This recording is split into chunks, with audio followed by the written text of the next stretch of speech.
Bonjour à toutes et à tous. On va commencer ces instants. Voilà. On va prendre encore le temps ce matin de se réjouir dans la présence du Seigneur. Amen. J'espère que vous allez bien, que tout le monde va bien. Comme vous le savez, notre frère Nordine n'est pas là ce matin. Il est en déplacement. Il se rend sur l'église de Mulhouse pour la semaine de jeûne et prière. Donc voilà, il vous transmet ses salutations. Il est excusé ce matin de ce fait-là.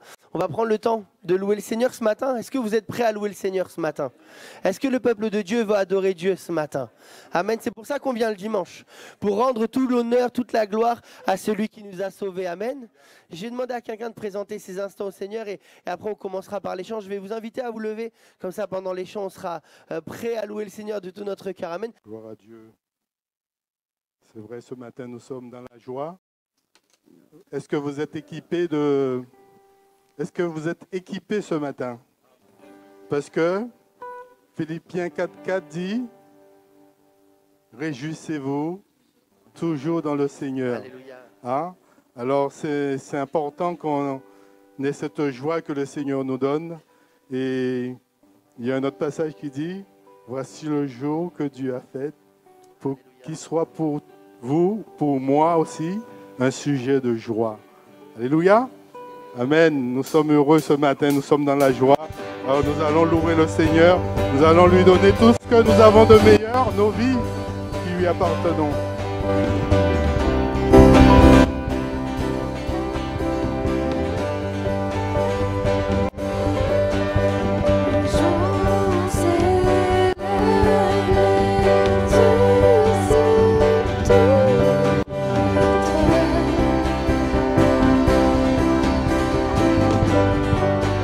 Un chant s'élève. Un chant s'élève, les yeux se tournent vers toi. Se tournent vers toi. L'espoir renaît, les cœurs soupirent après toi. Oui, après toi, Seigneur. Oui, après toi. En te voyant, nous retrouvons la force de vivre. Alléluia. Quand nous sommes en ta présence, nos craintes fuient, elles s'enfuient. Hosanna, Hosanna. Tu es le roi, Le Sauveur.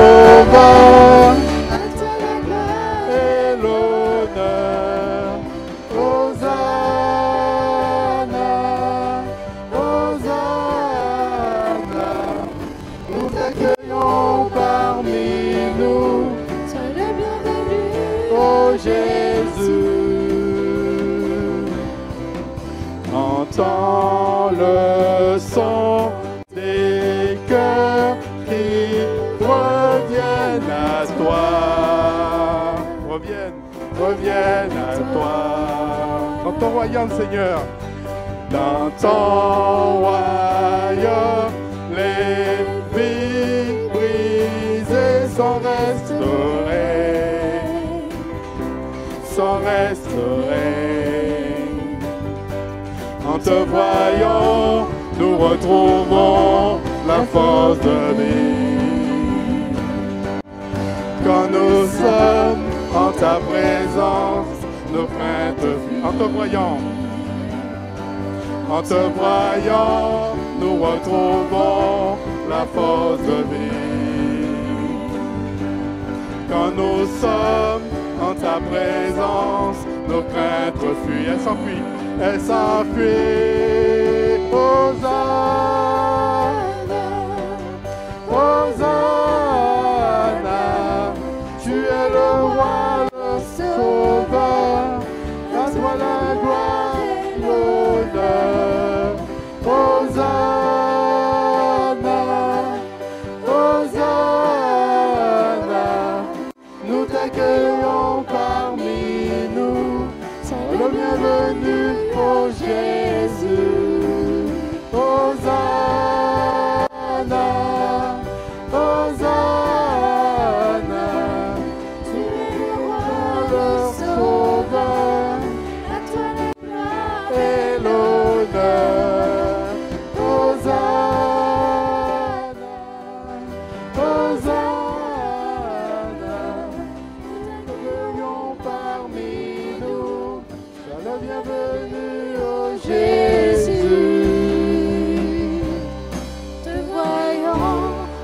retrouvons la force de vivre. Quand nous sommes en ta présence, nos craintes fuient. En te voyant, nous retrouvons la force de vivre. Quand nous sommes en ta présence, nos craintes. On peut le prendre en te voyant? En te voyant, nous retrouvons la force de vivre. Quand nous sommes en ta présence, nos craintes fuient.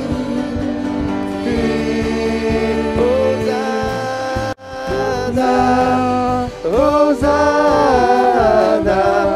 tu es le roi, le sauveur, à toi la gloire et l'honneur. Hosanna, Hosanna, nous t'accueillons parmi nous, sois le bienvenu, ô Jésus. On peut l'applaudir le Seigneur ce matin? Sois le bienvenu, Seigneur.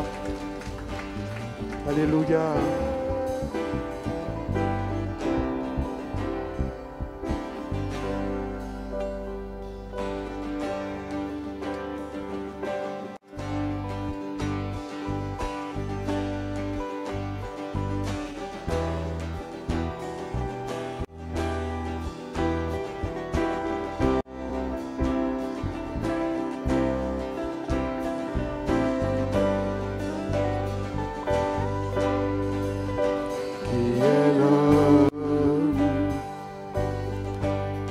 Que tu te souviennes de lui. Quel est-il? Que tu t'occupes de lui. Libéré de tant de mots, tant de frontières, relâché de l'étreinte des chairs. Non, rien ne pourra m'arrêter, mon cœur ne peut s'empêcher de chanter. Tout en moi veut s'écrier, car toi seul est glorifié, Emmanuel. Dieu avec nous. Mon cœur chante un chant nouveau, affranchi de mon fardeau, Emmanuel. Dieu avec nous. Dieu, tu sais, mon cœur est indigne et mauvais, malgré tout, tu m'offres l'amour parfait. Non, rien ne pourra m'arrêter, mon cœur ne peut s'empêcher de chanter. Tout en moi veut s'écrier, car toi seul est glorifié, Emmanuel. Dieu avec nous. Mon cœur veut chanter. Mon cœur chante un chant nouveau, affranchi de mon fardeau, Emmanuel. Dieu avec nous. On regarde cette croix, mon humble, mon présent, accepte-le, un cœur reconnaissant. On regarde cette croix, présent, accepte-le. Un cœur reconnaissant. Garde cette croix, bien humble est mon présent, accepte-le. Cœur reconnaissant.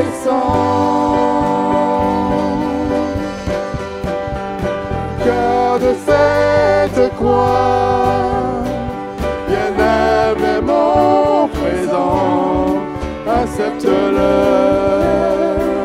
D'un cœur reconnaissant. Tout en moi veut s'écrier, car toi seul est glorifié, Emmanuel, Dieu avec nous. Chante mon cœur. Mon cœur chante un chant nouveau, affranchi de mon fardeau, Emmanuel, Dieu avec nous.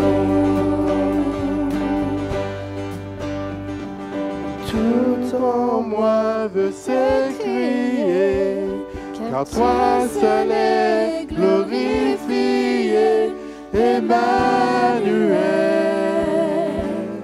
Dieu avec nous. Mon cœur chante un chant nouveau, affranchi de mon fardeau, Emmanuel, Dieu avec nous. On peut le prendre tous ensemble. Car toi seul est glorifié. Toi seul est glorifié. Toi seul est glorifié, Emmanuel, Dieu avec nous. Mon cœur chante un chant nouveau, affranchi de mon fardeau, Emmanuel, Dieu avec nous. Alléluia, nous ne sommes pas seuls. Alléluia, Seigneur. Jésus, tu nous as fait cette promesse d'être tous les jours avec nous. Et nous sommes heureux, Seigneur, de t'appartenir, car tu as fait de nous tes enfants. Et on peut lui dire, tu es ma force ce matin. Parce que c'est quand nous sommes faibles, nous sommes forts en lui. Alléluia. Amen. Alléluia. Merci Seigneur. Relève ton peuple ce matin. Rafraîchis. Restaure Jésus. Oh Seigneur. Merci Seigneur. Tu es bon Seigneur. Nous sommes là pour te louer en esprit, en vérité ce matin. Tu es le roi des rois, le Seigneur des seigneurs. Alléluia. Bénis ton peuple ce matin, Seigneur Jésus.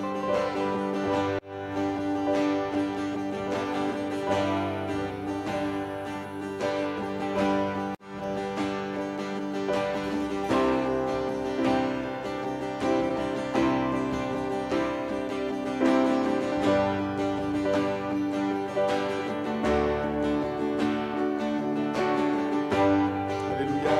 Tu es ma force, Seigneur. Tu es ma force, incomparable, incomparable. Tu viens à moi, tu es notre espoir, tu es l'espoir. Incomparable, incomparable, tu viens à moi. Tu es ma force,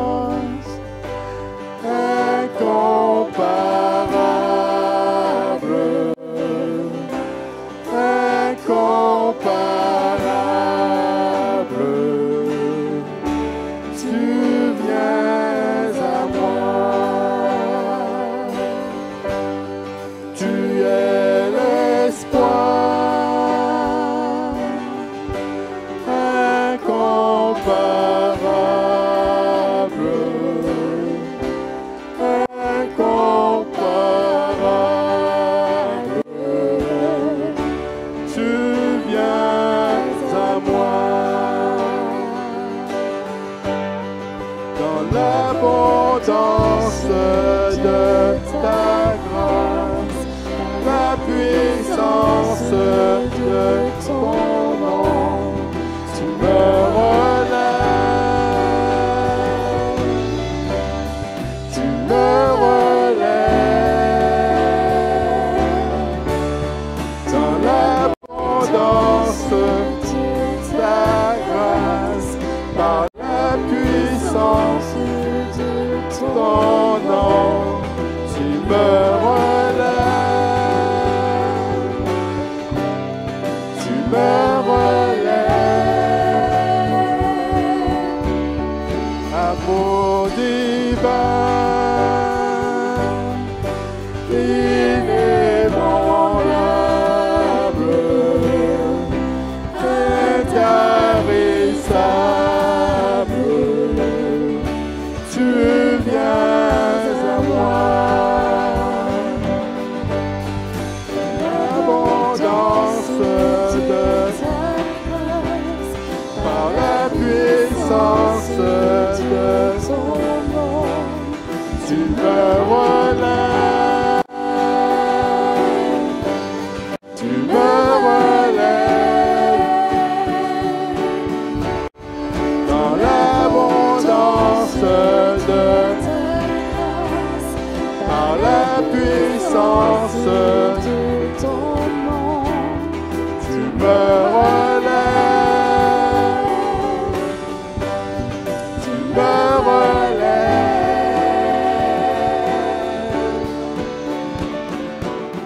Ta bonté, Seigneur, s'élève jusqu'aux cieux. Ta fidélité atteint les nuées.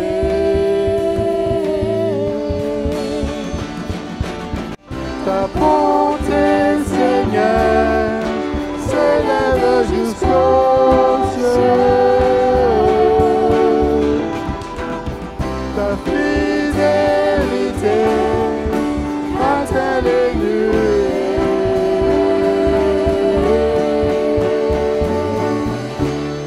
Tu es ma force incomparable, incomparable. Tu viens à moi. Tu es l'espoir incomparable, incomparable. Tu viens à moi. On peut le reprendre. Tu es ma force de notre cœur. Tu es ma force incomparable, incomparable. Tu viens à moi. Il est notre espoir. Tu es l'espoir incomparable, incomparable. Tu viens à moi. Alléluia. Merci Seigneur.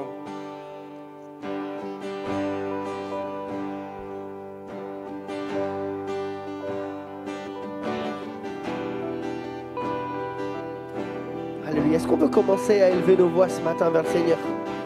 Commencer à célébrer le nom du Seigneur Jésus. Est-ce que le peuple de Dieu peut commencer à élever sa voix ce matin? Louez Dieu ce matin. Louez Dieu ce matin. Vous êtes venus pour louer Dieu ce matin.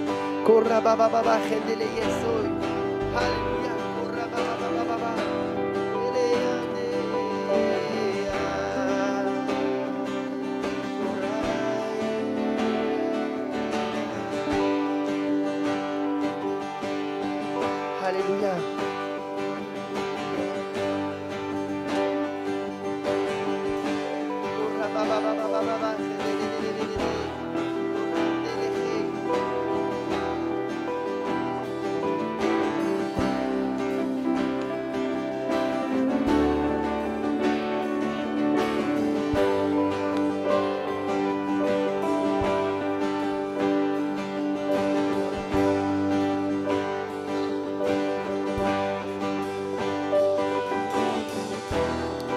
Alléluia. Pendant que l'Église commence à louer Dieu, est-ce que l'équipe de la Sainte Seine peut s'approcher, s'il vous plaît?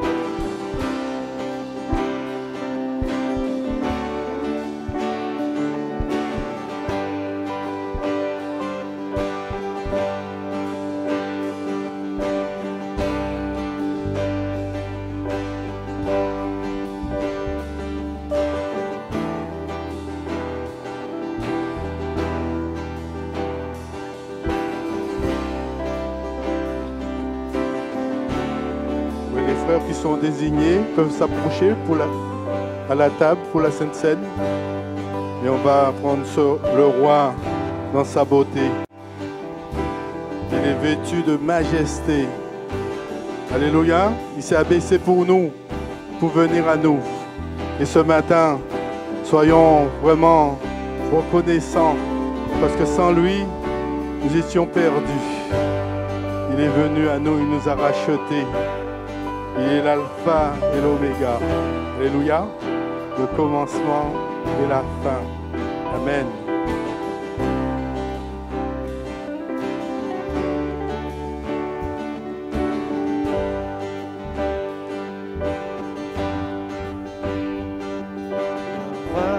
Dans sa beauté,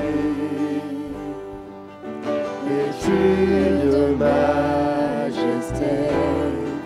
La terre est dans la joie, la terre est dans la joie. Sa gloire resplendit.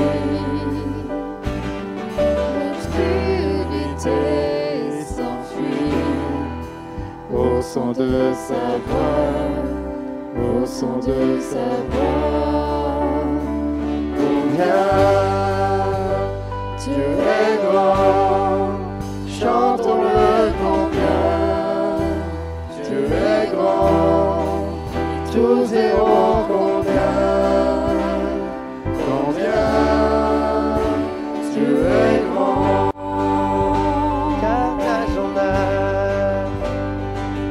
Carthage en a suivi, le temps lui est soumis. Commencement et fin, commencement et fin, céleste Trinité, Dieu d'éternité, Dieu d'éternité, il est l'agneau divin, il est l'agneau divin. Combien, alléluia, chantez. Dieu est grand. Combien Dieu est grand, et tous diront combien Dieu est grand. Combien Dieu est grand, chantons-le combien Dieu est grand, et tous diront combien Dieu est grand. Son nom est tout puissant, digne de louange. Je chanterai combien Dieu est grand. son nom est tout puissant, alléluia. Son nom est tout puissant, digne de louange. Je chanterai combien Dieu est grand. Alléluia. Pendant qu'on est sur ces paroles, je vais demander aux frères désignés pour la Sainte Seine de bien vouloir lire le texte. Je ne sais pas s'il y a le micro qui a été donné.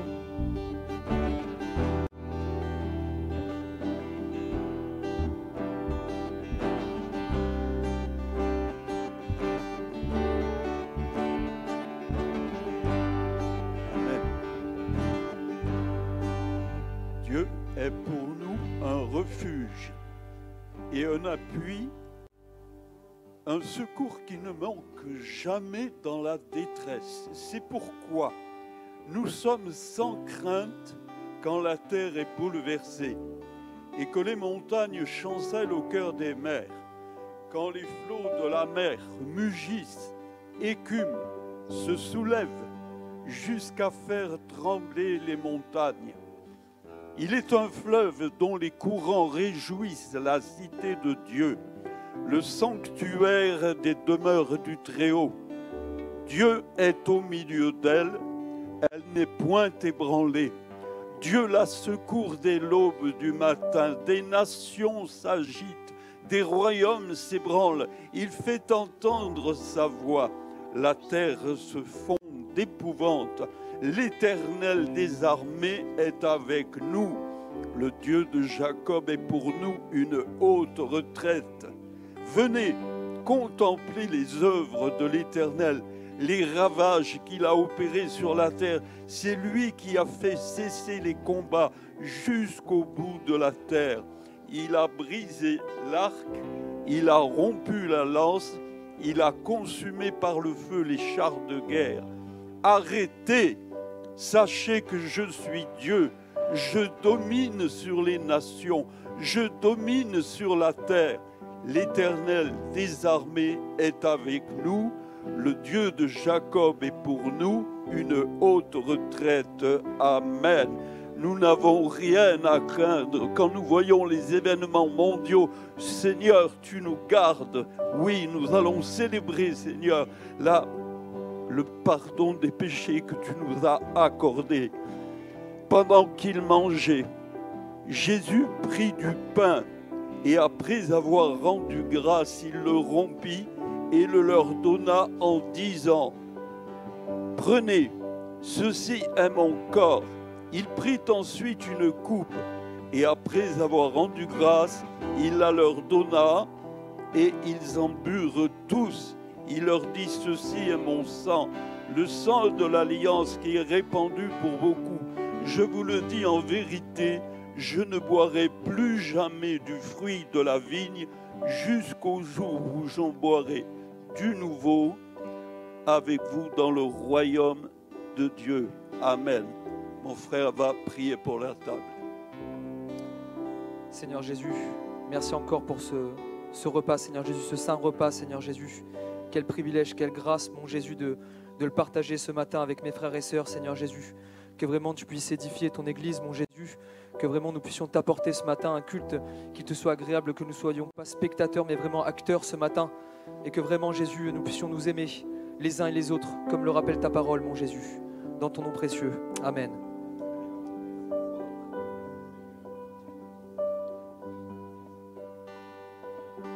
Alléluia. Pendant que la scène va passer, j'ai invité déjà tous ceux qui sont baptisés par immersion à l'âge adulte à se lever pour recevoir la Sainte Seine. On va reprendre cette partie. Son nom est tout puissant. Son nom est tout puissant. À la croix, il est mort. Son nom est tout puissant pour nous sauver.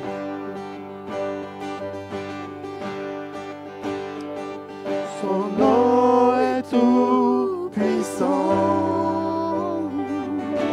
digne de louange. Je chanterai combien Dieu est grand.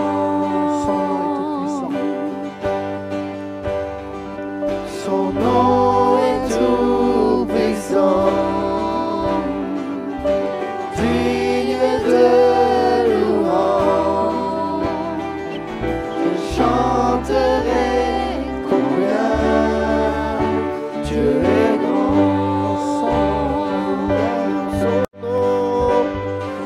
Son nom est tout puissant. Son nom est tout puissant, digne de louange. Je chanterai combien Dieu est grand. Son nom est tout puissant. Alléluia, il est tout puissant. Son nom est tout puissant, digne de chanterai combien Dieu est grand.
T'honorer, Jésus. Nous voulons t'adorer. Nous voulons te rendre toute la gloire, toute l'honneur. Jésus, sois glorifié. Alléluia. J'entre dans le Saint des Saints. J'entre par le sang de l'agneau. J'entre pour t'adorer.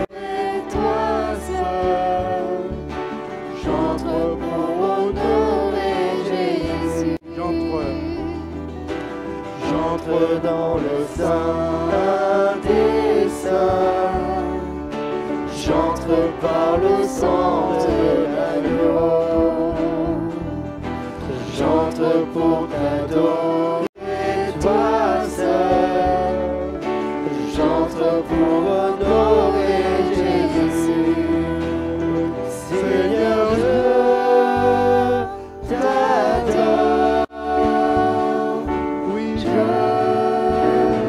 t'adore.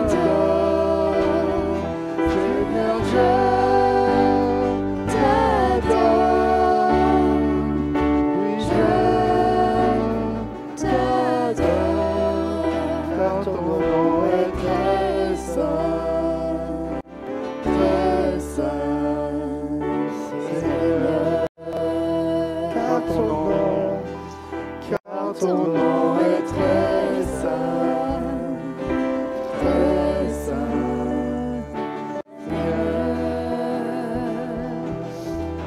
Alléluia. Elles sont tellement incroyables ces paroles. J'entre dans le Saint des Saints. J'entre par le sang de l'agneau. Est-ce que tu peux te rappeler ce matin que le sang de l'agneau a été versé pour que tu puisses être dans la présence de Dieu? Est-ce que le peuple de Dieu peut chanter ce matin? Est-ce que tu peux te rappeler? Et le sang de l'agneau a été versé. Le sang de Jésus a été versé pour que tu puisses être là ce matin, pour que tu puisses être dans sa présence, qu'on puisse le chanter de tout notre cœur, pas comme un simple chant. Ce ne sont pas des paroles simples qu'on chante ce matin. Ce sont des paroles d'une importance capitale. J'entre dans le Saint des Saints, ce que le peuple juif a voulu vivre pendant des années.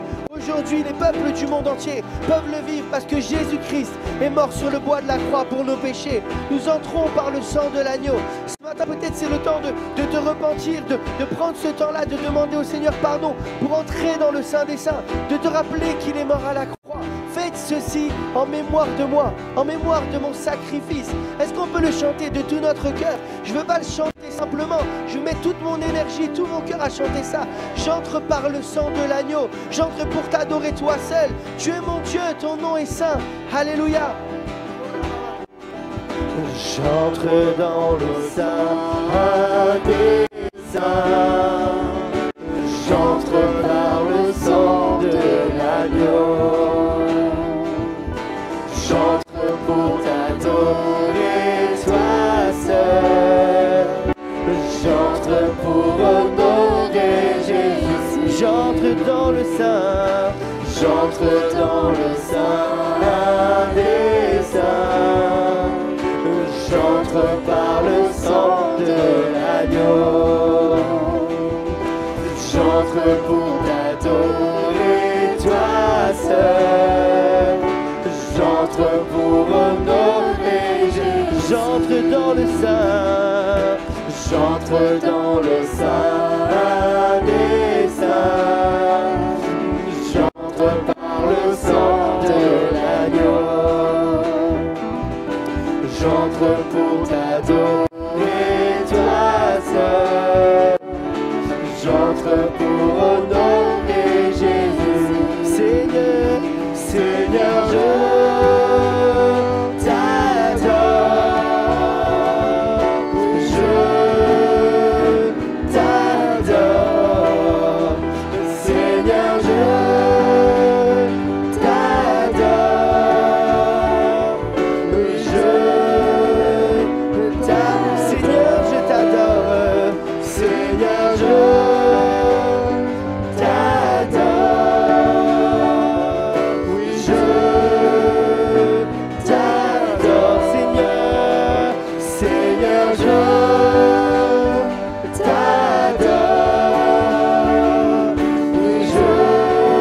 Seigneur, je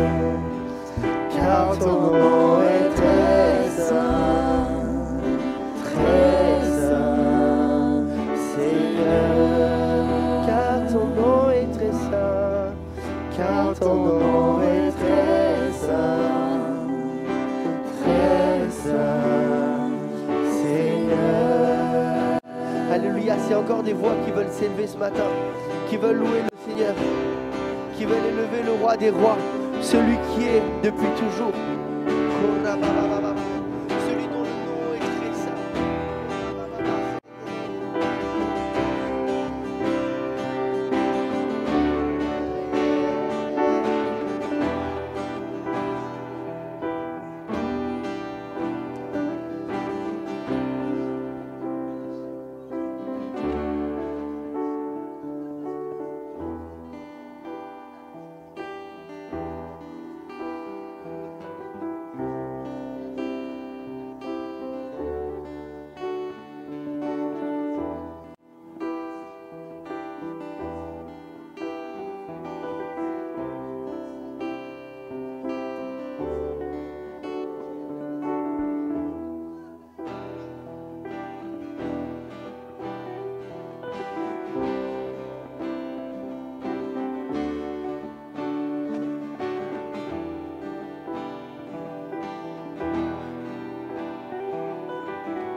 Amen, amen.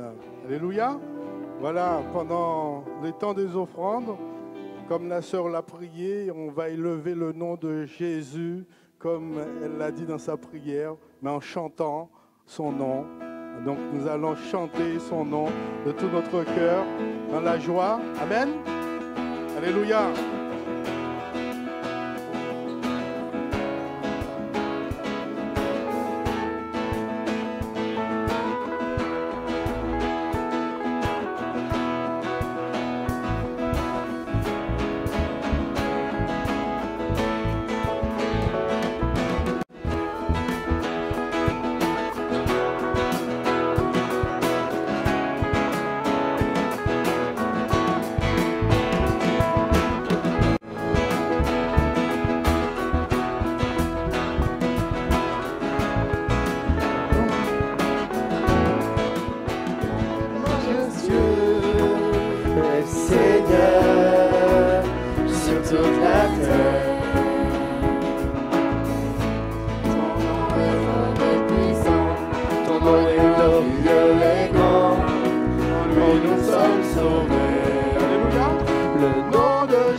Alpha, Omega.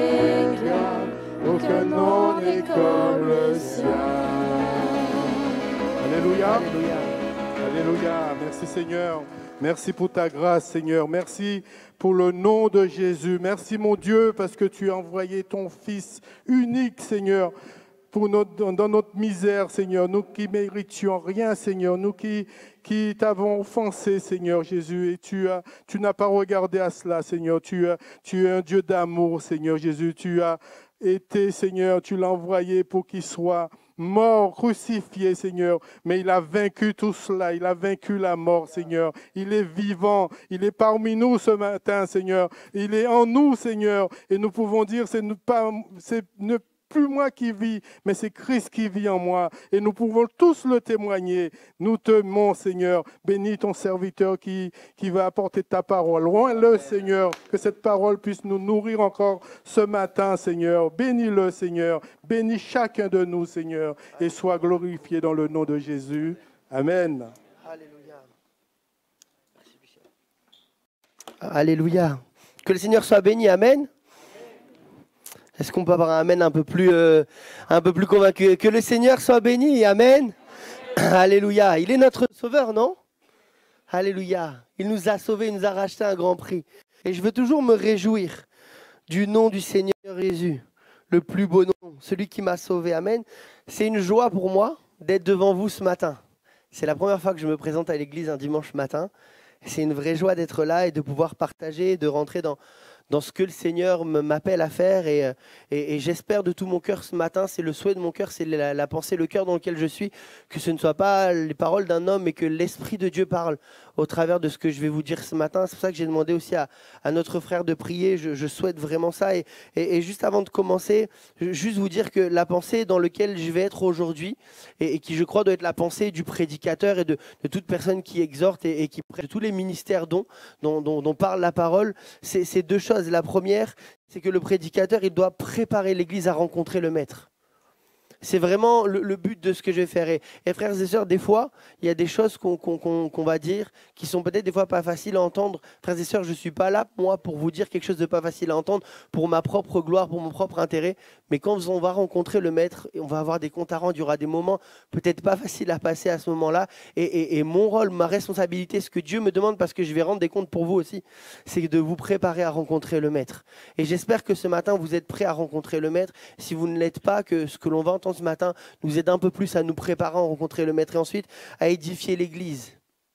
Je crois que c'est une chose qui est aussi très importante, que non seulement l'Église se prépare, mais en se préparant, l'Église aussi est édifiée. Merci Steven. Super, parce que j'ai fait la louange juste avant, je n'ai pas eu le temps de voir. Excusez-moi, merci. Édifier l'Église. Et je crois que dans tous les messages que notre frère Nordine nous prêche et dans tout ce qu'on est amené à vous dire, à partager, il y a vraiment cette dimension importante et c'est cette chose qui ressort en ce moment des messages de notre frère. J'ai écouté le message qu'il vous a fait la semaine dernière notamment et le message qu'il nous a partagé en janvier sur la vision qui était là. Il y a, je crois, une dimension d'édifier, de construire l'Église pour que l'Église soit un édifice fonctionnel, un édifice qui gagne des âmes à l'Évangile, un édifice dans lequel ceux qui rentrent et qui sont gagnés à l'Évangile aussi peuvent être encouragés, grandir, devenir des disciples. Et c'est le but, je crois, que nous devons poursuivre à chaque instant. Et je vais aller dans le même sens que notre frère. J'ai un message qui est venu sur mon cœur et qui tourne autour du fait que Jésus est notre Seigneur. Je crois qu'il y a cette étape, je vous en reparlerai un peu plus tard par rapport à mon témoignage, de comprendre que Jésus est mon sauveur, oui. Mais si Jésus est juste mon sauveur et qu'il n'est pas mon Seigneur, je n'ai pas fait le boulot en fait. Tout ce qu'il y a à faire n'est pas accompli, tout n'est pas rempli, toutes les conditions ne sont pas remplies, non seulement pour que je sois sauvé, mais pour que je mène une vie de disciple. Jésus est mon sauveur, amen. Mais Jésus doit être mon Seigneur. Est-ce que Jésus est ton Seigneur? Est-ce que Jésus est le maître de ta vie? Est-ce que toutes les décisions que tu prends, est-ce que toutes les directions que tu prends, c'est Jésus qui en est aux commandes, qui en est à l'initiative? Ton libre arbitre demeure. Tu fais ce que tu veux. Mais Dieu te demande de faire de lui ton Seigneur, de Jésus ton Seigneur. Amen. Notre frère Nordine, la semaine dernière, nous parlait de la vision et d'être une église engagée. Et je voudrais vous inviter à vous engager dans l'armée du Seigneur ce matin. Il est le Seigneur de l'armée. Si l'église doit s'engager, oui, mais l'église doit s'engager dans quoi? L'Église doit s'engager à suivre la vision que le Maître a donnée. D'une certaine manière, et je me permets parce que c'est plus facile, c'est pas moi le pasteur principal, d'une certaine manière, notre pasteur Nordine est la représentation de ça. Notre pasteur est celui derrière lequel nous devons marcher, avec lequel nous devons marcher, parce qu'il est celui que Dieu a choisi pour être la tête de l'Église et pour diriger l'Église dans une direction. Quand le pasteur nous donne une vision, il faut que nous puissions un maximum comprendre que cette vision-là, elle vient du Seigneur. Si la vision est biblique, mais bon, je crois que Nordine, il est biblique quand même. Hein. Je crois que Nordine, il est biblique. Hein. Puisque notre pasteur, il est dans la pensée du Seigneur et qu'il est biblique, alors je veux me ranger et m'engager, comme il l'a dit la semaine dernière, et m'engager dans l'armée du Seigneur. Cette armée qui a pour but d'aller dans le combat. Et comment se manifeste cet engagement? C'est par une obéissance au Seigneur. Je voudrais juste faire un rappel ce matin. Parler de cette dimension d'obéir et de faire de Dieu mon Seigneur, parce que c'est de ça dont il est question. Comment est-ce que je reconnais un disciple? Comment est-ce que je reconnais un serviteur? Comment même, parce que l'apôtre Paul va le qualifier de cette manière, il va dire « je suis devenu l'esclave de Christ ». Comment on reconnaît quelqu'un qui est subordonné? C'est au fait qu'il obéisse à un maître. C'est au fait que d'une manière visible, il y a quelque chose dans sa vie qui répond et qui se conforme à ce que le maître lui demande. Mais j'aimerais nous rappeler cette chose-là ce matin. C'est tellement merveilleux. On a le plus beau des maîtres. On a le plus merveilleux de tous les maîtres qui soient. Nous, on n'a pas un maître qui soit méchant, dur, qui soit là à vouloir nous soumettre seulement. Pour nous soumettre à nous écraser. Non, on a un maître qui, lui, s'est soumis comme un serviteur, qui a été jusqu'à être le moindre d'entre les hommes, qui a accepté de mourir sur le bois de la croix et qui s'est donné pour nous. Il a été un serviteur, il a lavé les pieds de ses disciples. Vous imaginez le roi des rois qui se met à genoux et qui lave les pieds de ses disciples. Vous imaginez? Vous allez à Buckingham Palace, le prince Charles, vous enlevez les chaussures. Le prince Charles, il vient à une serviette et il nettoie les pieds. Alors, s'il nettoie les miens, il va voir qu'ils ne sont pas très très beaux. Donc il va vite s'arrêter. Mais le Seigneur, il n'a pas regardé les pieds de ses disciples, qui devaient être en plus un peu abîmés parce qu'à l'époque, ils en faisaient des kilomètres. Hein. Mais le Seigneur, il n'a pas regardé à ça. Il a servi son Église. Et ce matin, je ne veux pas lancer un appel ou vous nous rappeler cette dimension de devoir servir le Maître, d'être obéissant envers Dieu sans omettre l'idée et sans oublier qu'il y a deux faces d'une même pièce. Oui, il y a l'exigence, il y a les sacrifices, il y a l'obéissance qui des fois est exigeante que Dieu nous demande. Mais comme notre Maître est bon, il est aussi la facette de l'amour. Et c'est parce que Dieu nous a aimés que nous sommes en capacité de le servir. C'est parce que nous l'aimons que nous devons le servir. Parce que lui nous a aimés le premier. Lui a été en premier notre serviteur. Et j'aime Jésus, donc je le sers. Et si je le fais, et je viendrai plus tard, mais si je le fais par force, par obligation, par religiosité, alors je passe à côté de comment Dieu veut que je sois un serviteur. Et puis en plus de ça, quand je sers Dieu, oui, il y a des moments, je fais des sacrifices. Oui, il y a des moments, des choses que peut-être je vais avoir l'impression de perdre. Mais en réalité, ce que je vis quand j'obéis à Dieu, c'est bien plus grand que ce que je vis si je n'obéis pas à Dieu. C'est tellement incroyable de se conformer et d'être obéissant. Le Seigneur te dit, va là-bas, ok, je vais là-bas. Le Seigneur te dit, fais ça, je le fais. Et quand je lui suis obéissant, quand je me conforme à sa parole, je vis des choses glorieuses parce que je commence à vivre les arts spirituels que Dieu m'a donnés par le moyen de l'Esprit de Dieu. Je commence à vivre les miracles, les guérisons, les délivrances. Je commence à voir des gens être amenés à la vie. Et je crois que, en tout cas, moi, c'est ce que je veux vivre de tout mon cœur. Lui, il m'a aimé le premier et c'est par amour que je vais vivre ces choses-là. Je présente juste rapidement en premier point, un peu sur une définition du Seigneur, une pensée sur ce qu'est le Seigneur. Le concept de Seigneur est profondément enraciné dans l'histoire sociale, politique et religieuse de nombreuses civilisations. Il repose sur une relation de pouvoir, de protection et de devoir entre le Seigneur et ceux qui lui sont soumis. Le Seigneur est une figure d'autorité qui détient un pouvoir sur un territoire et une population. Ce pouvoir peut être hérité, conféré par un souverain ou acquis par la force. Et il peut être de différentes natures. Je passe toutes les natures, féodales, politiques, religieuses. Et la relation, dans le sens que dans ce sens-là, la relation que doivent entretenir le Seigneur et ses subordonnés, c'est que le pouvoir du Seigneur repose sur un système de dépendance mutuelle. Ces subordonnés ne sont pas uniquement des sujets passifs, mais des acteurs liés par des obligations et des droits. Alors nous, on a un souverain qui n'attend pas et qui n'a pas besoin, puisqu'il est Dieu, d'avoir un retour ou que l'homme lui obéisse, que ses subordonnés lui obéissent pour être Dieu et pour faire ce qu'il veut. Il ne s'attend pas à nous, il est Dieu, il est au-dessus de tout. Néanmoins, il existe un principe qui est là. Jésus a voulu se manifester la chose de cette manière-là, il a voulu se servir de nous. Dieu pourrait guérir des malades, délivrer des personnes, amener des personnes à la vie sans avoir recours à la prédication d'un homme ou témoignage d'un homme, d'une femme. Mais Dieu a décidé de se servir de nous. Et si Dieu a décidé de se mettre au rang, d'avoir, entre guillemets, pas besoin, mais l'envie d'interagir avec nous et de se servir de nous pour faire que son œuvre avance, parce que moi je vous le dis, si Dieu veut se servir de moi, honnêtement, l'œuvre de Dieu, elle avancerait beaucoup plus vite s'il n'avait pas besoin de moi. Parce que combien de fois, moi, j'ai une attitude qui a bloqué, qui peut-être a freiné. Combien de fois j'ai manqué de foi. Combien de fois j'ai été dans la désobéissance. Combien de fois j'ai voulu faire le bien de ce que je voulais. Mais le Seigneur a décidé par amour pour moi aussi de se servir de moi. Si le Dieu de toute éternité qui est dans le ciel, qui n'a pas besoin des hommes, a décidé de se mettre à mon rang, alors moi aussi, je veux mettre au rang où moi je réponds positivement à cet appel que Dieu me donne. Moi aussi, je veux rentrer dans cette relation mutuelle. Lui s'est mis à mon niveau, alors je vais répondre. Juste le fait qu'il soit mis à mon niveau, ça devrait m'interpeller. Je vais me dire, waouh, mais Seigneur, j'ai même pas besoin de me poser la question, il faut que je te serve. Je serais gêné que le prince Charles, même si je prends cet exemple parce que c'est l'exemple royal qu'on a le plus proche, mais je serais gêné qu'un prince, que quelqu'un qui est mon supérieur soit là à me servir. Quelqu'un qui est d'une certaine éminence, qui est d'une certaine noblesse, qui a un certain rang. On pourrait être mal à l'aise. Des fois même, on reçoit quelqu'un à la maison et cette personne-là, elle vient, elle veut aider, elle veut contribuer, on est gêné. Parce qu'on met cette personne à rang, non, tu es l'invité. Le roi, c'est l'invité. C'est lui qu'on sert.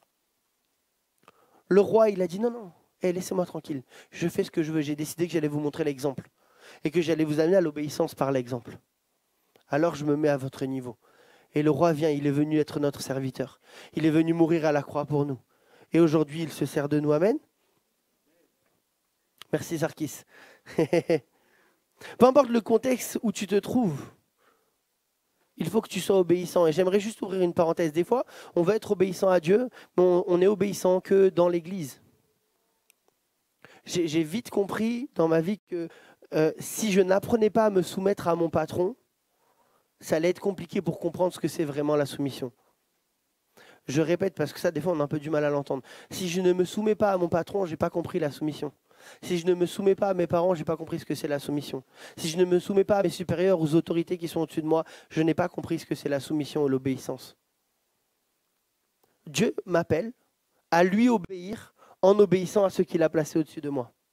Évidemment, si je prends l'exemple de Daniel, où le roi lui demande de ne pas prier, etc., là, il ne s'y conforme pas. Pourquoi? Parce que le roi qui est au-dessus du roi humain, c'est le roi des rois, le Seigneur, c'est Dieu qui est au-dessus, a décidé quelque chose qui va au-delà de toutes les décisions que les hommes peuvent prendre. Mais excusez-moi, bien souvent, moi, dans mon travail, j'essaie de me trouver des excuses, mais la réalité des choses, c'est que on me demandait souvent des choses qui étaient bonnes, et j'avais aucune raison de ne pas m'y conformer. Donc je dois me conformer à ça. Je dois vivre l'obéissance parce que, en fait, cette obéissance, ce témoignage-là, il découle et il doit découler encore plus en dehors des murs de l'église qu'à l'intérieur.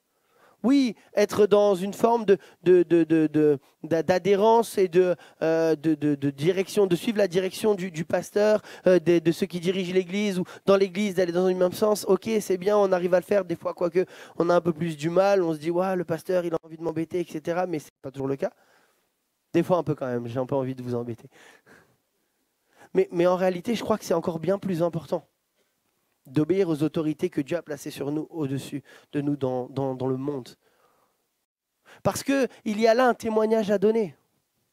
Vous savez, j'ai mis un peu du temps à comprendre ça, mais Dieu, par sa grâce, a permis que je puisse vraiment le vivre. J'ai mis du temps, notamment dans le premier travail dans lequel j'étais, j'ai commencé à régler ça. Quand je suis arrivé chez Free, j'étais chez Free sur Jean Médecin avant, dans une boutique, l'opérateur téléphonique. Et là, ma vie, elle avait déjà commencé à être transformée. Je commençais vraiment à comprendre. Et des fois, mon supérieur, il était surpris de me voir faire des choses.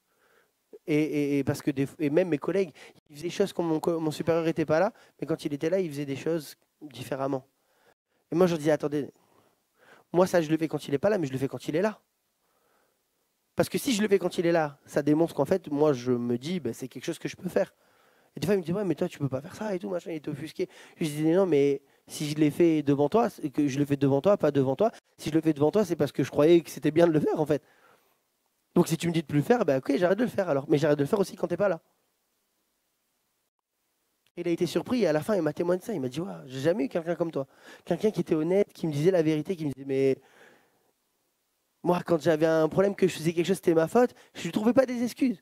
Je dis, ouais, je me suis trompé, j'ai fait n'importe quoi. Je dis, franchement, je suis désolé, j'ai été nul, j'ai pas écouté ce que tu m'as dit, je suis passé à côté, excuse-moi. Lui, il était choqué, il me dit, mais parce que d'habitude, c'est, ouais, non, mais j'ai pas fait exprès. Non, il n'y a pas de tu m'as fait exprès. Je te dis la vérité, je suis honnête, je suis vrai avec toi. Il nous faut être vrai avec ceux qui sont dehors. Il nous faut être entier. J'ai une attitude d'obéissance, de soumission.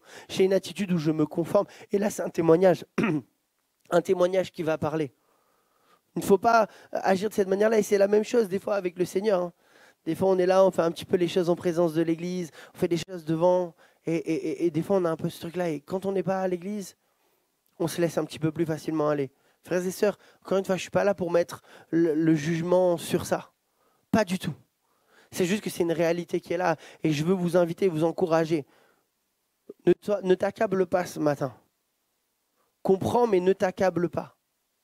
Il y a une différence entre juger d'une situation et condamner. L'idée n'est pas de te condamner ce matin, mais de te mettre face à cette vérité-là pour que tu puisses te dire, Seigneur, peut-être que je suis passé à côté, je n'ai pas encore vraiment fait de toi mon Seigneur. Et que tu reviennes à Dieu de tout ton cœur, parce que Dieu t'aime. Et ce matin, c'est par ces cordages d'amour qu'il veut te ramener à lui.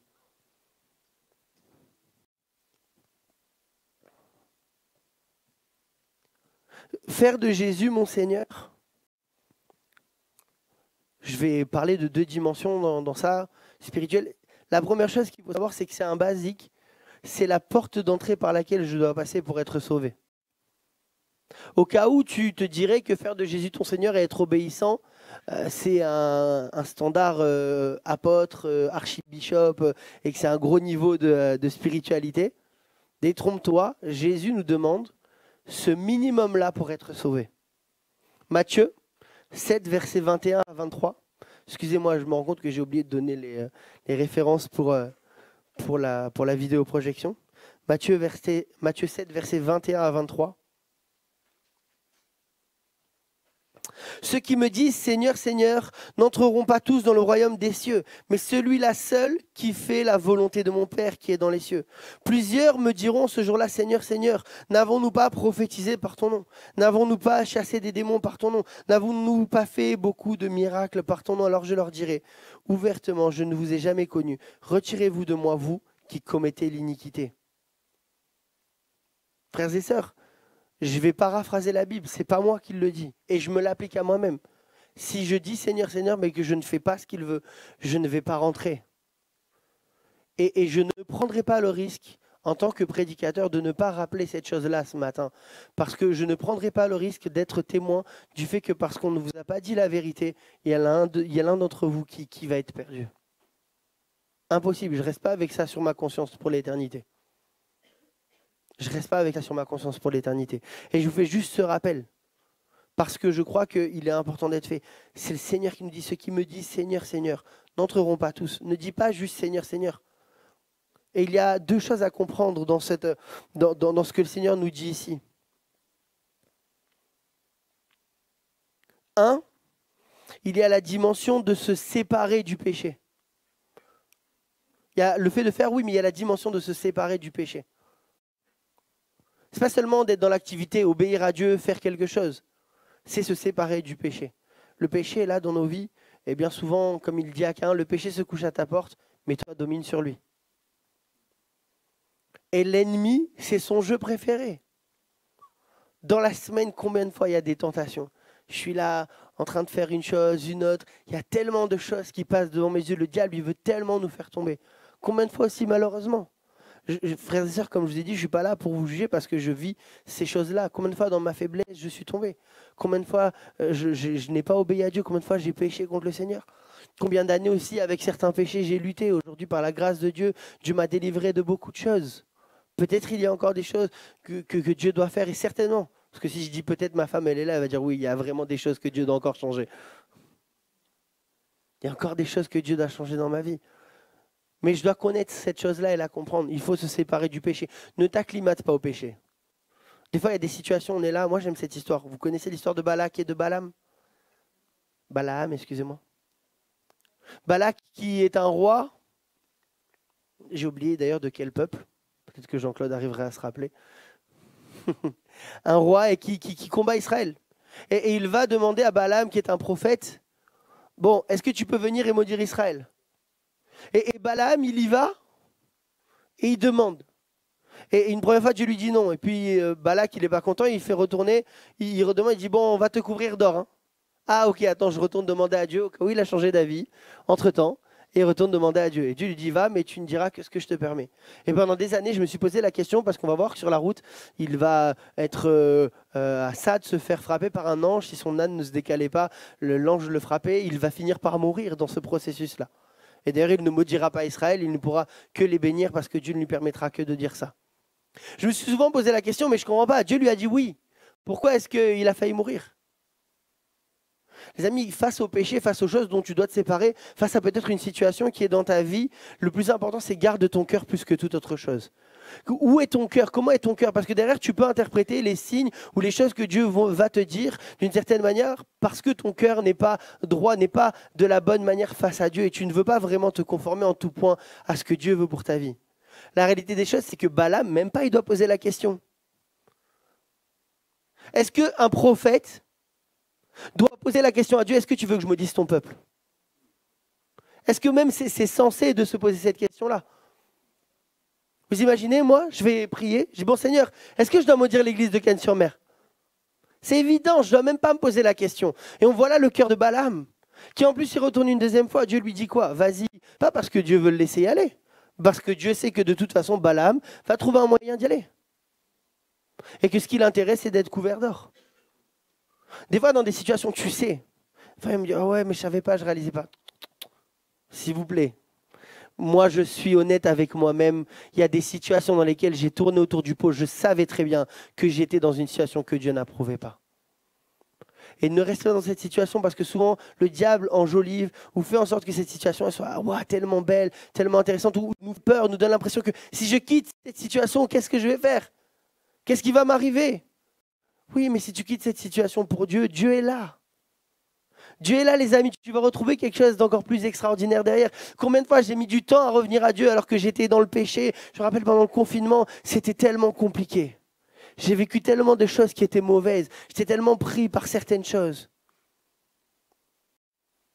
Et puis je ne pouvais pas revenir vers Dieu. Je n'arrivais pas. Seigneur, ce n'est pas possible. Ça fait tellement de fois que je retourne dans ces choses-là. Mais à chaque fois que je suis tombé, à chaque fois j'ai attendu, mais à chaque fois que je suis revenu à Dieu, dans l'instant où je suis rentré dans la présence de Dieu, Dieu a manifesté sa paix et son pardon sur ma vie. Reviens à Dieu, premièrement. Le Seigneur est bon et compatissant. Il n'est pas allé jusqu'à la croix pour dire « Ah non, ce péché-là, je ne le pardonne pas ». Il allait jusqu'à la croix pour que dans tes faiblesses, dans tes combats, cette fois le juste tombe, mais qu'il se relève. Sépare-toi du péché et puis faire sa volonté. Comme je le disais, il n'y a pas cette dimension seulement de vivre sans péché, de dire « Ah, moi, je ne fais pas de gros péché. » Mais tu viens à l'église, et dans ta vie, qu'est-ce que tu fais pour Dieu? Je vous pose cette question ce matin. Qu'est-ce que tu entreprends pour servir le Seigneur? Est-ce que tu demandes à Dieu, Seigneur, dans quoi est-ce que tu veux que je te serve? Dans quel domaine je peux faire grandir ton royaume? Cette année, notre pasteur nous invite à jeter les filets. C'est essentiellement pour ça, même si je fais un rappel par rapport au fait que c'est pour être sauvé qu'on doit faire de lui notre Seigneur. Mais ça, c'est la première étape. Derrière, il y a une étape. C'est qu'à un moment donné, il faut jeter les filets. Dieu ne nous appelle pas à rester au niveau de juste « je reçois le salut ». La parabole des talents nous l'enseigne. Ce n'est pas juste de recevoir ce que Dieu a à nous donner, c'est de faire fructifier ça. Parce que de la même manière, Dieu va dire à ses serviteurs « Bon et fidèle serviteur, rentre dans la joie de ton maître ». Mais celui qui n'a pas fait fructifier les talents, qui n'a pas trouvé quelque chose à faire pour Dieu, lui, il a été jeté dans le feu de la géhenne. Je n'ai pas envie d'aller dans le feu de la géhenne, moi, les amis. Frères et sœurs, je n'ai pas envie d'aller dans le feu de la géhenne. Je ne veux pas que ce matin, tu puisses t'attribuer ce verset, ce peuple m'honore des lèvres, mais au fond de son cœur, il est bien loin de moi. Que nous soyons gardés de ça. Que nous soyons gardés de ça. Et je reviens juste une seconde avec ce verset, Romains 14, 23.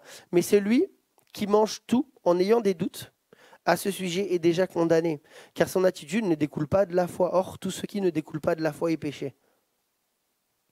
Ce verset, on l'a souvent mal interprété. C'est genre, moi, ce verset, j'ai souvent entendu dire, ouais, mais tout ce qui n'est pas le fruit d'une conviction est un péché, etc. Oui, mais en fait, ça veut dire que si j'ai un doute, genre le tatouage, on n'est pas sûr, donc c'est si je me sens à l'aise avec ça. Non, non, non. Il n'est pas question de si tu ne te sens pas condamné. Il est question de est-ce que tu as une vraie conviction? Est-ce que Dieu te conduit dans cette direction-là? Si tu as un doute et que Dieu ne te conduit pas dans cette direction, est-ce que Dieu t'a dit, par un moyen clair et précis, ouais, c'est bon, vas-y, fais un tatouage? Est-ce que déjà même tu as demandé à Dieu? Souvent dans ces sujets un peu, je prends le tatouage, c'est qu'un exemple, hein, dans ces sujets un peu, on ne sait pas trop, qu'est-ce qu'on fait pas. Je suis chrétien, est-ce que je peux aller en vacances avec ma chérie si je ne suis pas marié? Ouais, je sais pas trop, moi je vois plein de jeunes, ils font ça. Ouais, mais est-ce que Dieu il t'a approuvé? Est-ce que tu t'es demandé, est-ce que Dieu il est OK que je fasse ça? En général, ça, les questions on ne pose pas. Cette question, on ne la pose pas en général. Mais Dieu nous dit, et si tu n'es pas sûr, si tu as un doute, si Dieu ne t'a pas vraiment dirigé dans cette chose-là, ce que tu fais, c'est un péché. Ça met un standard un peu haut quand même. Hein. Que Dieu fasse que on puisse comprendre qu'il ne faut pas être dans le doute, il faut être plein de conviction et de force. Je sais ce que Dieu veut parce que dans sa parole, il se révèle à moi. Je sais ce que Dieu veut parce que j'entretiens une relation avec lui. Et de cette relation, de ce Seigneur que j'ai fait de lui, il y a quelque chose dans mon cœur qui se produit et qui fait que je ne reste pas là où je suis, mais que je me projette vers l'extérieur, vers ceux qui m'entourent. Et qu'en me projetant vers l'extérieur, en ayant une vie, un témoignage qui est ferme, sérieux, solide, je suis un témoin inébranlable face à l'ennemi qui, dans ce monde, veut essayer de m'accabler, de m'attaquer. Et quand je vais vers le monde, quand je vais vers l'extérieur, puisque je suis solide, puisque je suis ferme, puisque peut-être comme Jésus, à un moment donné, j'arrive à dire, il n'y a rien en moi qui est à lui. Moi, c'est mon but, frères et sœurs. J'aimerais qu'il n'y ait rien en moi qui soit à l'ennemi. Comme ça, quand je vais face au camp de l'ennemi, il peut faire ce qu'il veut. Je ne suis intouchable parce que ma vie, c'est une vie de sanctification, c'est une vie qui plaît au Seigneur. C'est une vie où j'obéis à mon Seigneur. Et il y a des choses que ton Seigneur va te révéler au fur et à mesure pour ta vie, mais il y a des choses qui sont fixées par la parole de Dieu. Et il faut y conformer. C'est comme ça que l'Église va avancer et progresser. C'est comme ça que l'Église va aller dans l'engagement auquel Nordine nous invite pour jeter les filets. Pierre dit, c'est sur ta parole. Est-ce que tu cherches la volonté de Dieu? J'ai noté, on commence à aller vers cet autre point, se ranger en ordre de bataille pour remporter des victoires individuelles et collectives. 1 Thessaloniciens, chapitre 1, verset 9. Je laisse un petit peu de temps pour la vidéo, désolé. Je suis un peu rapide, j'enchaîne la vidéo, la pauvre. 1 Thessaloniciens, chapitre 1, verset 9. Car on raconte à notre sujet quel accès nous avons eu auprès de vous et comment vous vous êtes convertis à Dieu en abandonnant les idoles pour servir le Dieu vivant et vrai. Ici, Dieu nous dit abandonner pour servir. Abandonner pour servir. Abandonner le péché, te séparer de ces choses-là, pas seulement pour rester comme tu es, l'abandonner pour servir. Nous sommes sauvés pour servir Dieu. C'est la pensée de ce verset. Nous sommes sauvés pour servir Dieu. Excusez-moi, est-ce que l'Église peut dire amen à ça? Nous sommes sauvés pour servir Dieu. J'ai pas entendu, nous sommes sauvés pour servir Dieu. Alléluia. Il faut que l'Église se mette en mouvement. Il faut que l'Église aille de l'avant. Nous sommes sauvés pour servir le Seigneur. Alléluia. En abandonnant les idoles. Peut-être qu'il y a des choses qui ont pris la place. Moi, j'aime cette pensée. On parle souvent dans l'investissement du royaume de Dieu. On parle souvent de l'argent. Ouais, il faut donner sa dîme, etc. Ok, c'est un principe avec lequel je suis plutôt d'accord. Mais il n'y a pas que ça. Est-ce que tu donnes la dîme de ton temps? Est-ce que tu donnes de ton nécessaire sur ton temps à Dieu?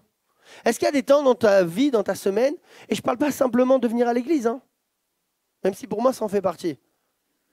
Est-ce qu'il y a des temps dans ta semaine, est-ce que ta vie, elle s'articule autour du royaume de Dieu? Est-ce que tu planifies des moments avec Dieu? Est-ce que tu planifies des moments pour servir Dieu? Est-ce que tu planifies des moments où tu vas parler du Seigneur? Est-ce que tes regards sont continuellement tournés vers Dieu de manière à ce que quand tu as une opportunité, tu es là à la caisse ou tu es à un endroit avec des amis, quelque chose, tu es prêt en fait, tu es dans les starting blocks parce que ton esprit, il est concentré, il est focalisé sur être au service du royaume de Dieu. Il y a une question de mentalité à comprendre. C'est la première des choses. Mais ensuite de ça, il faut mettre des choses en place. Moi, par exemple, j'essaye de plus en plus de m'organiser. Je poste sur un papier les moments, enfin sur mon téléphone, les moments où je dois prier. Je m'organise. Je prends des décisions. Je suis concret. Soyons concrets. Planifions, posons des choses. Prenons le temps. La TVA, elle passe avant le reste. Elle passe pas, c'est pas s'il me reste de l'argent, je paye la TVA. Je paye la TVA quoi qu'il arrive. Je passe en caisse, je dois payer la TVA. Et bien que la TVA que je dois payer à Dieu, ce ne soit pas une obligation, parce que Dieu nous laisse libres, est-ce que d'abord, je planifie ce que je dois donner à Dieu? Alors évidemment, si tu travailles, il faut que tu respectes tes horaires de boulot. C'est pas ce que je suis en train de dire. On est d'accord. Mais sur ton temps libre, sur le temps que tu as là, temps où tu n'es pas au travail, temps où tu n'as pas des obligations vraiment. On est sauvé pour servir Dieu dans tous les aspects de notre vie. Et des fois, il y a tellement de choses qui prennent de la place. Des idoles qui sont là.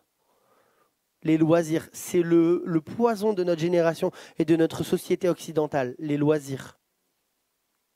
Je vous le dis, c'est un de mes plus gros, si ce n'est mon plus gros combat. Je ne vous prêche pas quelque chose qui ne me concerne pas. Je ne vous prêche pas quelque chose duquel je me sors. Je m'inclus dans ce que je vous dis ce matin. Bien plus que peut-être que vous pourriez le penser, mais je m'inclus dans ce message ce matin, vraiment, je vous promets. Je m'inclus dans ce message ce matin. Je ne peux pas venir devant vous avec cette présomption de dire « Ah, c'est bon, ça va, moi, tout va bien, je vous prêche ça, faites, vous avez encore des progrès. » Non, non, non. Je suis bien loin. Bien loin. Souvent, je me retrouve devant Dieu et je dis « Waouh !» À la fin de ma journée, je dis « Seigneur, je suis passé tellement à côté aujourd'hui. Je suis passé tellement à côté aujourd'hui. Seigneur, je ne veux plus passer à côté. » Et le lendemain, des fois, ça m'arrive de refaire la même prière. Et encore le lendemain, et ça m'arrive tellement de fois. Gloire à Dieu, je remporte des victoires. Mais pourquoi je remporte des victoires et pourquoi je vais en avant après? Parce qu'un jour, je me suis décidé à commencer à planifier les choses. Un jour, je me suis dit, je vais me lever et je vais arrêter de laisser traîner les choses. Je vais faire parce que je perds mon temps.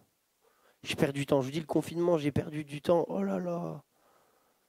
Vous m'auriez vu pendant le confinement, je vous promets, vous voyez ce gars-là pendant le confinement, vous dites jamais lui il doit devenir pasteur.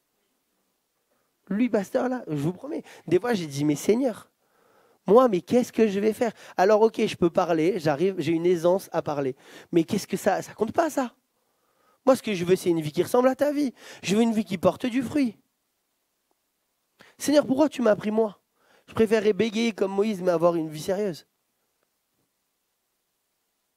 Le Seigneur est là même dans nos faiblesses. Et il n'y a pas une question de dire « Ouais, il faut que tu sois tout de suite comme l'apôtre Paul, il faut que tu sois tout de suite à un niveau incroyable. » Ce n'est pas ça la question. La question, c'est est-ce que c'est ça ton standard?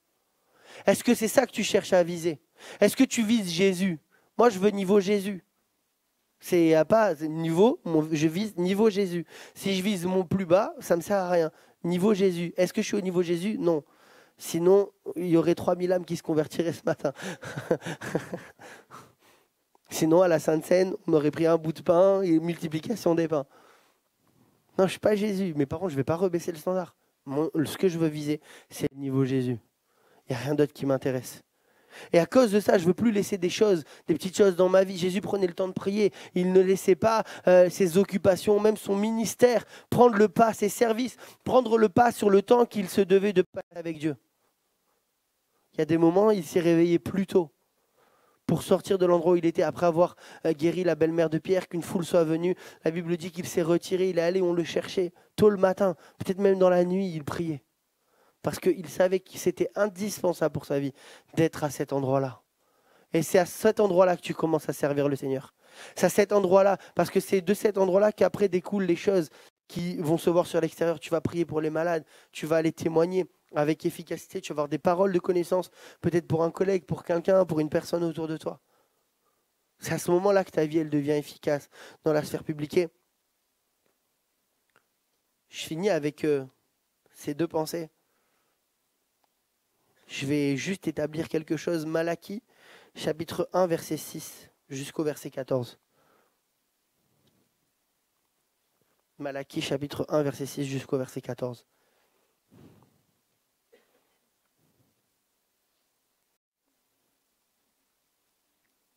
Malachie 1, 6, verset 14. Ok, super. Le Seigneur des armées célestes, peut-être que c'est à partir du verset 1er, excuse-moi. Je me suis trompé, non. Bon, c'est pas grave. Non, normalement c'est au verset 6. Bon, c'est pas grave. Le Seigneur des armées célestes s'adresse à vous les prêtres, vous qui me méprisez. Un fils honore un père, un serviteur son maître. Si je suis votre père, où donc sont les honneurs qui me sont dus? Si je suis votre maître, où est la crainte qui m'est due? Et puis vous demandez en quoi t'avons-nous méprisé? Vous apportez sur mon autel des aliments impurs, et puis vous demandez en quoi t'avons-nous profané? C'est en disant la table de l'Éternel est chose méprisable, quand pour les sacrifices vous venez présenter un animal aveugle. N'y a-t-il rien de mal? Et quand vous présentez une bête éclopée au malade, n'y a-t-il rien de mal? Offrez-le donc à votre gouverneur. Sera-t-il content de vous? Ou fera-t-il bon accueil? Dit l'Éternel, le Seigneur des armées célestes. Ensuite, après avoir agi ainsi, vous venez supplier Dieu d'avoir pitié de vous. Vous fera-t-il bon accueil? Demande le Seigneur des armées célestes. Qui enfin parmi vous se décidera à fermer les portes de mon temple pour que vous n'allumiez plus inutilement le feu sur mon autel? Je n'ai aucun plaisir en vous, dit l'Éternel, le Seigneur des armées célestes. Et je vais un petit peu plus loin. Car parmi ces peuples, ma renommée sera très grande, dit l'Éternel, le Seigneur des armées célestes. Mais vous me profanez lorsque vous dites la table du Seigneur est impure, et ce qu'elle nous rapporte en aliment est vraiment méprisable. Quel fardeau, dites-vous. Et vous me dédaignez, déclare l'Éternel, le Seigneur des armées célestes. Vous apportez ici des bêtes dérobées, boiteuses ou malades. Ce sont là vos offrandes. Croyez-vous que je vais les agréer de votre part, demande l'Éternel. Maudit soit le tricheur qui a dans son troupeau un mâle, qui s'engage par un vœu, puis qui offre au Seigneur une bête tarée. Car je suis un grand roi, déclare le Seigneur, l'Éternel, le Seigneur des armées célestes, et les peuples non israélites me craindront. Amen. Apocalypse 1,6 nous rappelle que nous sommes des prêtres. Il a fait de nous un royaume et des sacrificateurs. Et ici, il s'adresse à des prêtres. Je n'irai pas jusqu'à la dureté de ce texte qui est quand même un peu ferme, mais à vous l'attribuer ce matin, parce que ce n'est pas à moi de le faire. C'est à chacun de juger dans son cœur où est-ce qu'il en est par rapport à ça. Mais c'est juste pour vous donner un exemple du peuple, des prêtres, qui ici ont reçu des commandements et une manière de faire pour suivre Dieu. N'avons-nous pas la parole de Dieu pour nous indiquer comment nous comporter? De la même manière que eux, qui ont la loi de Moïse, qui ont toutes les prescriptions que Moïse a laissées, nous avons la loi, la parole de Dieu. Et nous sommes ces sacrificateurs, ces prêtres, puisqu'il a fait de nous une nation de sacrificateurs. Et peut-être que des fois on se dit quel fardeau. On se dit souvent quel fardeau la vie du chrétien. C'est vrai que c'est difficile. La vie du chrétien est difficile, non? Combien de fois on s'est dit quel fardeau? Combien de fois on s'est dit waouh, c'est pas facile? Et c'est vrai que c'est pas toujours simple. Derrière cette idée de s'engager pleinement pour Dieu, je voudrais que se dégage une chose plus qu'une autre. Il y a deux vérités à comprendre ici. Un, la vie du chrétien n'est pas une vie facile. Parce que c'est vrai, étroite est la porte, resserrez le chemin. La Bible dit aussi, celui qui veut me suivre, qu'il porte sa croix. Celui qui voudra me sauver sa vie, la perdra. Mais celui qui perdra sa vie, à cause de moi, la trouvera. C'est vrai, c'est pas facile. Mais ce verset-là, Matthieu 16, 25, celui qui voudra sauver sa vie la perdra, mais celui qui perdra sa vie à cause de moi la trouvera. Matthieu 16, 25. C'est un peu le pivot de la manière dont on doit voir le service. Je reviens à ce que je disais tout à l'heure. Il y a une dimension d'amour et il y a une dimension de comprendre que si je vois seulement la vie du chrétien comme un fardeau et comme un sacrifice, je passe à côté. Je vis alors les choses par religiosité. Je dois faire pénitence. Je dois faire des sacrifices, je dois faire un pèlerinage, je dois faire ceci, je dois faire... Non, il n'est pas du tout question de ça. Cette chose-là est présente, mais elle ne peut pas être présente seule. Si tu es prêt à tout donner à Dieu, Dieu va te bénir et subvenir à tes besoins et même au-delà. C'est ça la question. C'est ça la réponse. Quand je donne à Dieu, je ne donne pas pour recevoir, mais je donne en sachant que lui s'occupe de moi. Matthieu 6, 33, cherchez premièrement le royaume de Dieu et sa justice, et toutes ces choses vous seront données par-dessus. Et ces choses, ce sont tes besoins. Il y a cet autre texte qui va en opposition à Malachie, j'ai oublié de noter la référence, mais je crois que c'est dans le livre du prophète Néhémie ou dans Esdras. ou peut-être Ézéchiel, j'ai un doute, mais où le peuple est là et Dieu va leur dire, mais vous vous occupez de vos affaires. Vous êtes là, vous avez vos belles maisons, mais mon temple, il n'est pas rebâti. Et vous, vous êtes étonnés des récoltes que vous avez. Vous vous dites, mais ouais, on n'a pas grand-chose. Mais en réalité, vous n'avez pas grand-chose parce que vous avez oublié de me mettre en priorité. Dieu ne fait pas des mathématiques selon les hommes. Donne à Dieu, tu vas avoir plus que si tu ne lui donnes pas. Fais pour le Seigneur, tu auras plus. Je ne suis pas en train de vous dire donner pour avoir de l'argent. Je ne suis pas en train de prêcher la prospérité. Hein. Loin de moi cette idée. Mais il y a un principe du royaume. Tout ce que tu veux perdre, tout ce que tu ne veux pas perdre, pardon, tu vas finir par le perdre. Et toi-même, tu vas te perdre en gardant cette chose-là. Mais tout ce que tu es prêt à sacrifier pour le royaume, ne t'inquiète pas. Quand bien même ce sera un besoin, Dieu s'en occupe. Quand bien même ce serait quelque chose de difficile à faire, Dieu s'en occupe. Et il faut comprendre que tout va ensemble. Ce n'est pas juste je me sacrifie, c'est je fais des sacrifices et je n'agis pas par contrainte, mais j'agis par amour. Quand je fais un sacrifice parce que j'aime ma femme, ce n'est pas juste le sacrifice que je vois. Je vois que quand je vais faire cette chose-là, elle va être tellement contente. Je crois que faire le lave-vaisselle, ça suffit, mais en fait, ça ne suffit pas apparemment. Des fois, je suis là, je suis trop content. Hier, j'ai fait le ménage, je fais une confidence. Hier, j'ai fait le ménage, j'ai fait plein de trucs avant-hier et tout. Et quand elle est rentrée, je dis, j'ai fait ça, ça et ça et tout. Et elle est tellement habituée que je lui dis ça pour avoir des compliments. Le lendemain, hier soir, elle m'a dit, hier, quand tu m'as dit ça, c'est parce que tu voulais que je te dise félicitations. Je dis non, j'avais peur que tu me cries dessus, donc je t'ai dit ce que j'ai fait à la maison. Bon, des fois, on fait un peu par crainte quand même. Ah, messieurs. Des fois, on a un peu peur de madame. Hein. Non, mais quand je dis non, pas du tout. En vrai, je t'ai juste dit pour t'informer. En plus, c'était vrai pour une fois. Mais malgré tout, quand même si je sais que je suis un homme et que j'ai des progrès à faire, j'étais trop contente de faire et de me dire, elle va rentrer, elle va être contente. Parce que d'habitude, elle rentre, elle n'est pas contente. J'étais trop content de me dire, elle va rentrer, elle va être super contente. Et c'est de cette manière-là que je veux nous inviter à faire les choses. C'est parce qu'en fait, on veut réjouir le cœur du Père. Et en fait, Dieu fait de ce fait-là une alchimie parfaite, un cercle vertueux parfait. Dieu a déjà tout mis devant nos yeux. Il a mis la table là devant nous. On n'a plus qu'à se servir. Dieu a tout accompli à la croix. Dieu a fait le plus difficile. Jésus est mort sur le bois de la croix pour qu'on puisse avoir cette conversation, cet échange aujourd'hui. Alléluia. Dieu a tout accompli à la croix. Jésus est mort, il a tout accompli. Mais maintenant, il s'attend à ce que nous aussi, nous puissions répondre à cet appel-là. De diverses manières, mets-y ce que tu veux, mets-y ce qui te concerne. Peut-être que tu as besoin de faire des efforts dans le temps que tu donnes à Dieu. Peut-être que tu as besoin de faire des efforts par rapport à tes finances, à donner peut-être quelque chose de plus parce que Dieu s'attend à quelque chose de plus dans ce domaine-là. Peut-être que tu as besoin de manifester un peu plus la charité, l'hospitalité. Peut-être que Dieu veut un peu plus par rapport à ça.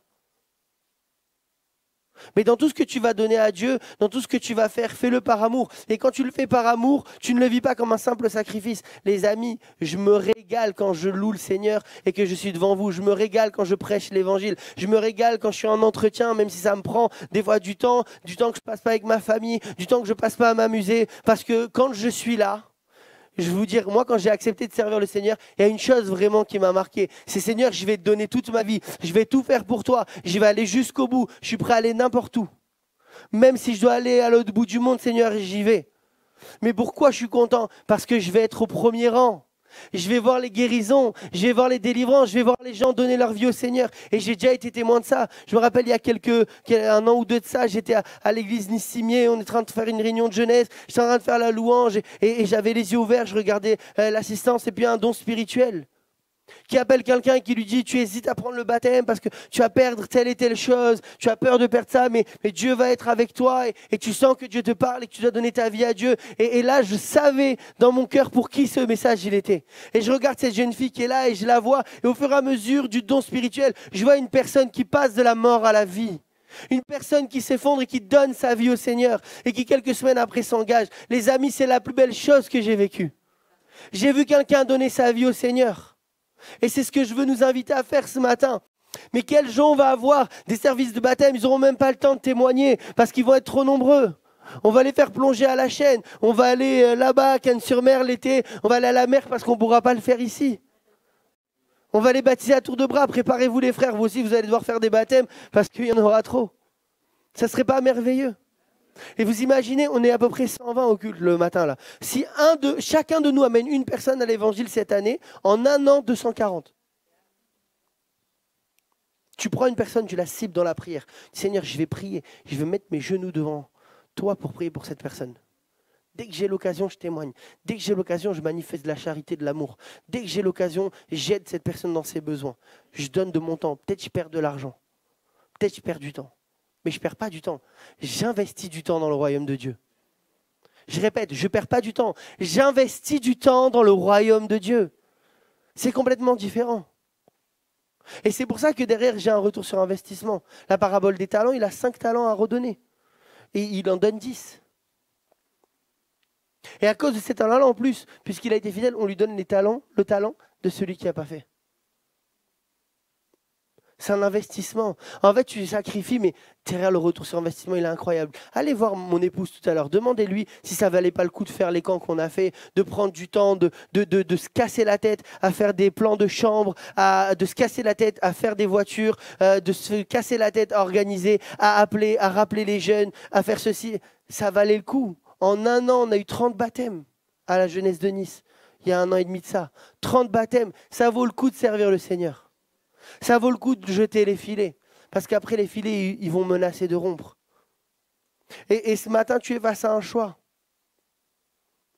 Nous avons un Seigneur qui est le roi serviteur. Il est le seul capable d'accomplir ce qui humainement peut être contradictoire. Alors face à ce message de le servir, tu as le choix. Tu peux continuer, que tu serves Dieu ou non, à envisager la vie de service seulement comme un sacrifice, comme un fardeau, comme quelque chose qui te coûte seulement.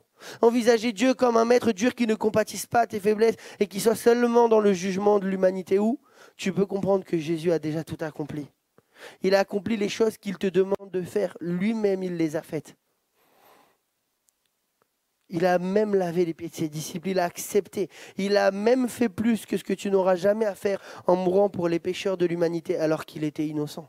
Il t'a donné son esprit, ses promesses. Si tu le sers, tu dois comprendre que oui, il y a une dimension de sacrifice. Oui, il y a quelque chose qui t'engage et qui te coûte. Tu vas engager du temps, de l'argent, de l'énergie, faire l'impasse sur certains plaisirs. Mais pourquoi? Pour que des âmes soient sauvées, pour porter du fruit. Mais aussi parce que je te le dis, c'est incroyable. C'est incroyable de servir le Seigneur. Tu vas y trouver ton compte. Si tu sers Dieu, tu vas y trouver ton compte.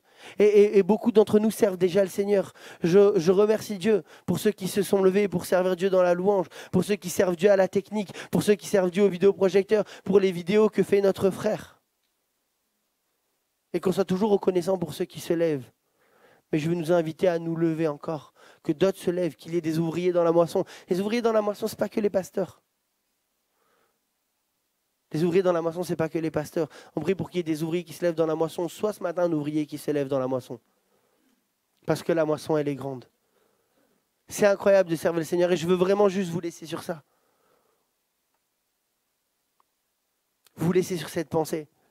Tu vas servir Dieu, c'est le plus beau programme qu'il puisse y avoir. Tu vas, excusez-moi de le dire comme ça, tu vas kiffer. C'est incroyable. Excusez-moi, je le dis avec mon langage, mais c'est incroyable. Ah, des fois, je suis là en train de servir le Seigneur, je fais la louange, je vois des trucs. Je dis, waouh, c'est de la bombe, Seigneur, ta présence. C'est incroyable, je te sers, mais je vois des hommes qui passent de la mort à la vie. J'ai vu des vies détruites. Des jeunes, ils voulaient se suicider, mettre fin à leur jour. Ils étaient tourmentés par des esprits impurs. Ils étaient là. Aujourd'hui, ils servent Dieu avec zèle. J'ai un jeune là, je vous promets, quand je le vois, je me dis, c'est incroyable. Demandez à ma femme, c'est incroyable. Il était, le pauvre, tourmenté par des esprits comme pas possible. Comme pas possible.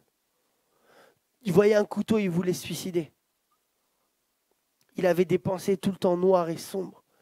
Jésus est venu dans sa vie, on était à un camp, on a prié pour lui. Les démons ont été chassés au nom de Jésus, amen. Et aujourd'hui, il est tout souriant, il est dans la joie, il sert le Seigneur. Des fois, même il est zélé à un point, des fois je suis surpris. Il voit des gens, il va dans des quartiers, des fois il y a des gens de loin, ça se voit, ils ont l'air un peu dangereux. Ça se voit qu'ils ne sont pas là pour regarder la pluie et le beau temps. Il est là, il arrive, il fait « Oh les gars, Jésus vous aime ». Il leur parle de Jésus comme ça. Pareil, une jeune fille, 16 ans, toute petite comme ça, là, pas de mine. Elle voit des messieurs, ils sont là en train de fumer des cigarettes, un bar un peu fort, un peu costaud et tout. Des gens, quand tu as 16 ans, ils sont effrayants, ces gens-là. Elle va, elle donne, tac, un prospectus, Jésus vous aime. Waouh! Quand je vois ça là, je me régale. Et que Dieu fasse qu'on vive ces choses-là aussi. Parce qu'à cause de ça, on a vécu, nous à Nice, en tout cas un réveil des choses qui se sont passées. Il y a le Seigneur qui est à l'œuvre et qui a agi. Tous les ans, je demande, et demande ça au Seigneur cette année. Tous les ans pour mon anniversaire, et tant que ce n'est pas arrivé, je le demanderai, mais quand ce sera arrivé, je le demanderai encore. Tous les ans pour mon anniversaire, je dis Seigneur, je veux comme cadeau une personne qui donne sa vie à Jésus pour toi cette année. C'est ça mon cadeau d'anniversaire.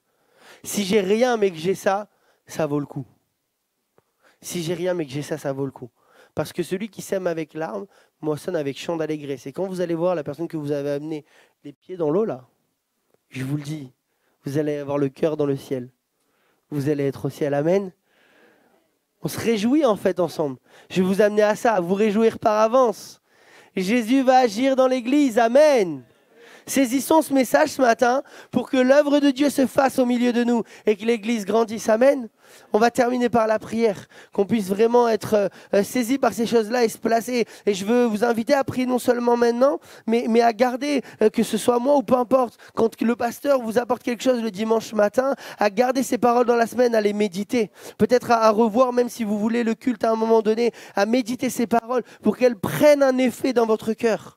Ce soit pas juste une parole qui parte. Seigneur, je te prie pour que ces paroles qu'on a entendues ce matin, pour que ta parole fasse du bien à nos cœurs, pour que, Seigneur, ce que tu nous as annoncé là, nous puissions le prendre pour nous. Seigneur, nous voulons être tes serviteurs, que tu sois notre Seigneur, parce que nous voulons être sauvés, que tu sois notre Seigneur pour nous ranger en ordre de bataille, pour te servir, Seigneur, parce que le résultat, c'est la joie, c'est l'allégresse. Seigneur, parce que nous voulons aussi le faire par amour et que nous savons que nous serons comblés de toutes sortes de grâces, de toutes sortes de bénédictions, en nous mettant au travail pour toi. Seigneur, tu bénis ce matin. Tu touches les cœurs. S'il y a quelqu'un qui ne te connaît pas et qui a entendu le message de l'évangile pour la première fois, l'Église prie que ce cœur soit touché ce matin et que cette personne te donne sa vie ce matin. Seigneur, s'il y en a qui veulent se lever, Seigneur, qu'ils se lèvent maintenant dans le nom de Jésus pour te servir, que dans leur cœur, il y ait une décision ferme qui soit prise de te servir. Seigneur, nous voulons être ton peuple, nous voulons être à ton service. Seigneur, je te donne toute ma vie. Seigneur, je veux répéter ça encore. Je te donne toute ma vie. Seigneur, je te donne toute ma vie. Je me donne tout entier à toi. Fais de moi ce que tu veux et garde-moi du péché. Garde-moi de toutes les tentations que l'ennemi veut mettre là.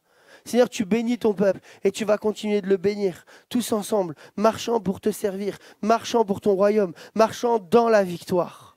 Pas pour la victoire, dans la victoire. Ton peuple marche dans la victoire. Ce matin, nous voulons le déclarer. Nous nous levons et nous marchons dans la victoire. Alléluia.